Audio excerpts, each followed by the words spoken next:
Les antipodes.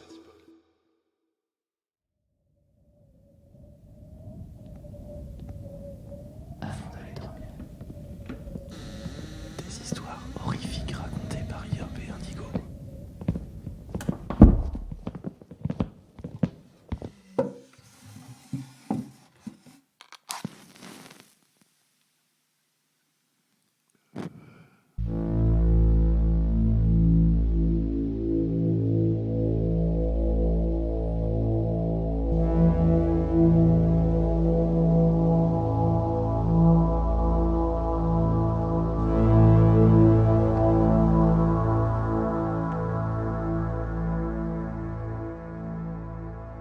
Installez-vous confortablement au fond de votre lit, remontez la couette jusqu'au menton et fermez les yeux.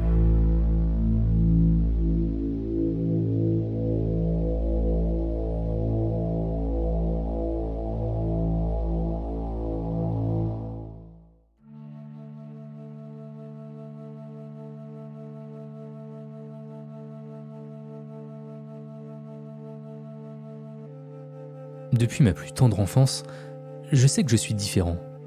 Comment je le sais ? C'est très simple.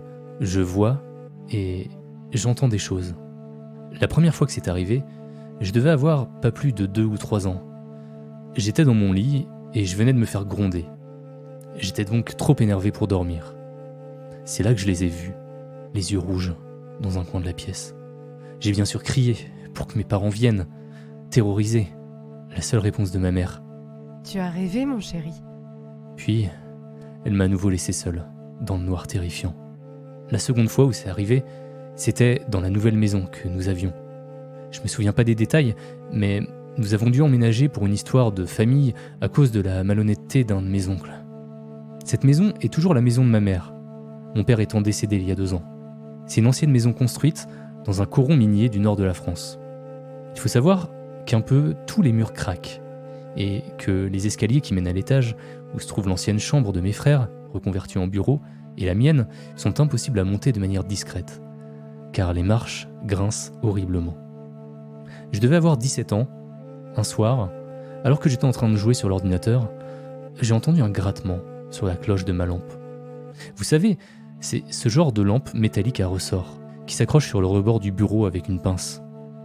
Étant en été, à la fenêtre grande ouverte, je me dis que c'est sûrement un insecte qui est venu à cause de la lumière. Je me tourne donc vers la lampe, dans l'idée de chasser l'intrus ailé. Mais je ne vois rien.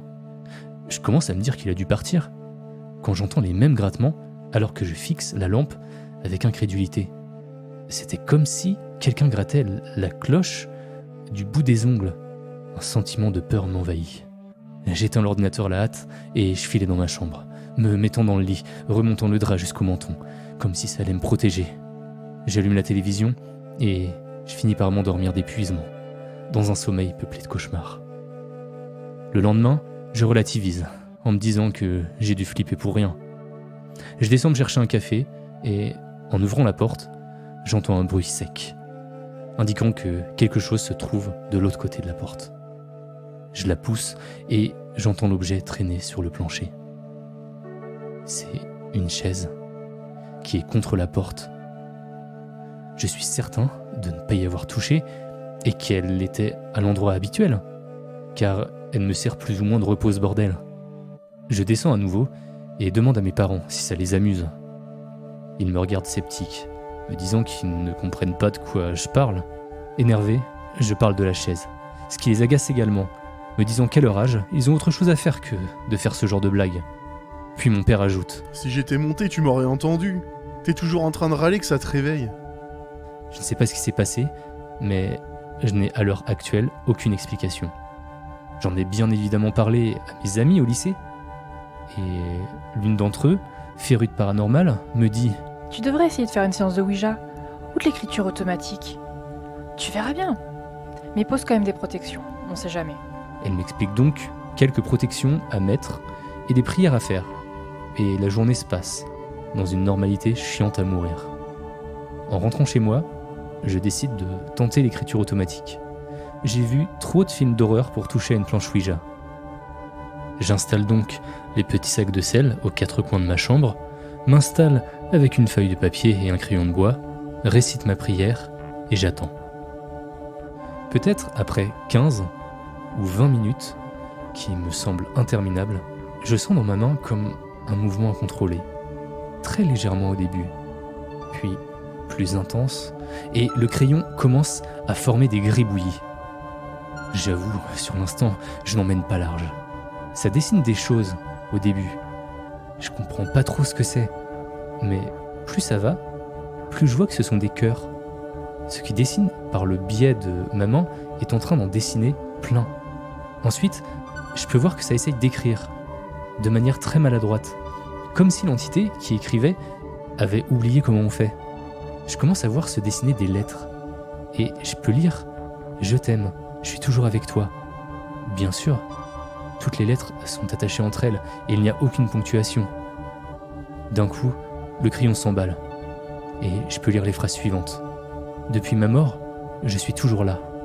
Je veille sur toi. » Et à nouveau, je vois le dessin d'un cœur se faire, et un « Je t'aime ». Je commence à me dire que c'est ma grand-mère décédée quand j'avais 11 ans, et je m'étais mise en tête qu'elle veillait sur moi, et lui parlait le soir en regardant les étoiles. Pendant que je suis perdu dans mes pensées, le crayon, lui, avait continué d'écrire. Mais ce que j'y lis à présent me fait peur. Nous aussi, on est là, tes pires cauchemars. Tu vas mourir. Crève. Je lâche le crayon, dans un sursaut de peur. Erreur. Mon ami m'avait bien dit qu'il fallait écrire au revoir. Je reprends donc précipitamment le crayon et j'écris à la hâte au revoir. Mais le crayon bouge à nouveau seul et il écrit jamais. Depuis ce jour, parfois, ma main écrit toute seule. Mais je ne veux pas voir ce qu'elle écrit tant cela me terrifie. À l'heure où j'écris ces lignes, je sais pas combien ils sont. Mais ils me font vivre un enfer. Je me sens observé. Je sais qu'ils sont là. Je les sens autour de moi. Parfois, lorsque je suis seul, des objets tombent non loin de moi. Et des coups se font entendre derrière moi. Depuis quelque temps, mon compagnon me dit que j'ai un comportement bizarre. Il me raconte des accès de colère dont je me souviens pas. Il me montre des messages insultants que je me souviens pas avoir envoyés. Je crois qu'il n'y a pas que ma main qu'ils ont réussi à posséder. J'ai peur. Aidez-moi.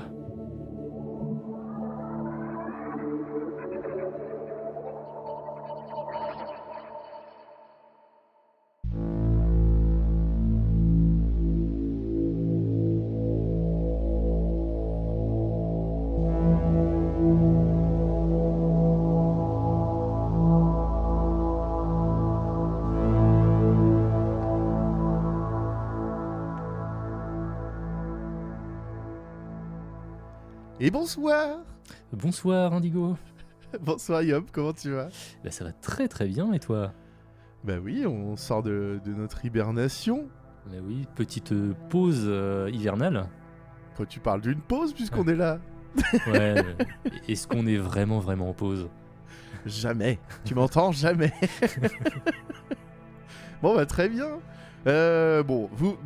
Bonsoir les Adados. Bonsoir. Bonjour, ça dépend à quelle heure vous nous écoutez. Déjà, vous venez d'écouter une histoire envoyée par une Adados, Xalinette. Oui, qu'on merci. remercie chaleureusement. Merci beaucoup. Merci Xalinette pour cette histoire. Alors pourquoi on vous partage cette histoire comme ça, à brûle pour point, un point nommé? Je ne sais pas du tout si ces expressions sont appropriées. C'est parce que c'est une histoire inspirée de son vécu, finalement. C'est elle qui l'a écrit, parce que ce qui s'est passé est en partie vrai. Mais à combien de pourcents? On ne sait pas, on ne dit pas. En fait, ouais, il y a une partie où... je ne sais pas, un pourcentage concret de cette histoire qui est vrai. Et du coup, on a décidé de l'interviewer pour discerner le vrai du faux. Ouais, et en fait, on n'était vraiment pas prêts Oh non. lors de cette interview à entendre le vrai, ce qui s'est vraiment passé. En fait, l'histoire vraie est carrément plus folle que l'histoire que vous venez d'entendre. Clairement. Donc on a pris le temps d'en discuter avec Xalinette. On a enregistré une interview de quoi, une petite heure. Facile 1 heure, ouais, je pense, ouais. peu près, ouais. Et du coup, on a mis ça en bonus sur notre Patreon. Donc, Exactement. les ados qui sont déjà patrons nous connaissent. Là. On met à disposition des bonus, des histoires bonus, des petits bêtisiers et des backstories, Ouais, c'est un... comme on avait déjà fait par le Exactement. passé. On avait fait ça avec Asma, où c'était pareil, une histoire qu'elle nous avait écrite, et puis on l'a interviewée après. Donc c'était sur des terreurs nocturnes, il me semble, paralysie du sommeil. Exactement. Voilà. Et maintenant, c'est la deuxième backstory avec Xalinette. Et donc Tout à dispo dès à présent sur Patreon. Donc si l'histoire vous a plu et que vous avez envie d'en découvrir un petit peu plus, même beaucoup plus, Ah bah carrément, si vous voulez vraiment tout savoir, ça se passe sur Patreon. n'hésitez pas. Le lien est dans la description. Pour ceux qui ne veulent absolument jamais lire les descriptions, sachez que l'adresse s'intitule... Et prénommé patreon.com/adad. Voilà, tout simplement. Mais lisez les descriptions, c'est important. Surtout si vous écoutez Doudou 4000. Et puis, bonne écoute. Et Bonne puis, écoute. Des bisous. Salut. Et bonnes vacances. On revient vite, promis.